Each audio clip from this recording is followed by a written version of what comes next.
Her male best friend mocked me at dinner. She could do way better than you. I shut him down in front of everyone. She snapped, apologize or we're over. I smiled. I didn't say a word, but when she came home weeks later she finally learned what done really means. Update 1. For 3 years my life with Anna was good. Great, even. I'm a lawyer, so my day job is basically wading through the worst parts of human nature. Coming home to her was like taking a breath of fresh air. She was a paralegal, smart as a whip, and had this fire in her to go to law school and make a name for herself. I loved that about her. We were a team building a life in a house I'd spent years restoring. It felt solid, real. I wasn't just paying bills for a girlfriend. I was investing in the woman I was going to marry, but there was always this static, a low-level hum of something not being quite right, and that static had a name. Leo. Leo was her best friend from college. He was a graphic designer, one of those guys who calls himself an artist and acts like working a 9-to-5 is a fate worse than death. Meanwhile, he was designing menus for taco joints to barely make his rent. To hear Anna tell it, he was her ride or die, her platonic soulmate, the guy who protected her. To me he was a leech with a superiority complex, and he had made it his life's mission to undermine our relationship. He was a pro at it.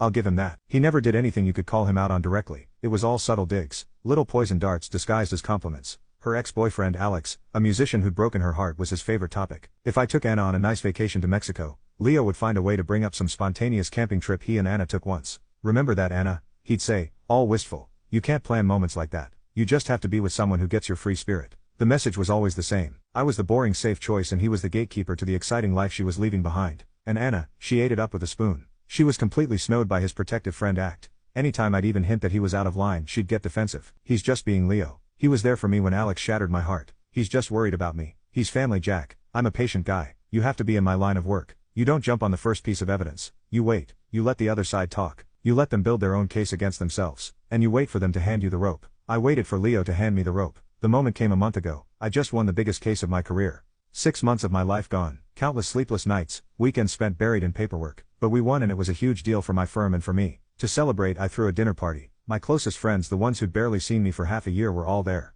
And because I was still trying to be the good guy, I told Anna to invite her friends, which of course meant Leo was coming. The night was perfect. The house was full of good people. The expensive wine I'd been saving was open, and I was actually relaxing for the first time in what felt like forever. Leo naturally was soaking up the free booze and acting like he co-owned the place. He got a few drinks in him and decided it was time for a performance. He started on some long boring tangent about an art exhibit, which was really just an excuse to talk about the difference between creators and suits. It's just a different way of seeing the world, he said, looking right at me. Some of us are driven by passion, by art. Others are more practical. He took a long slow sip of my wine. My friends knew his game and were shooting him looks that could curdle milk. I just gave him a tight smile and refused to engage. But he wasn't done. He turned to Anna, putting on his best concerned friend face. I just hope you're happy, Anna, he said, his voice dripping with fake sincerity. I mean, Jack's a great guy. He's stable, he's a provider, he's reliable. He said reliable like it was a dirty word. Then he paused, looked me dead in the eye and let a smug little smirk spread across his face.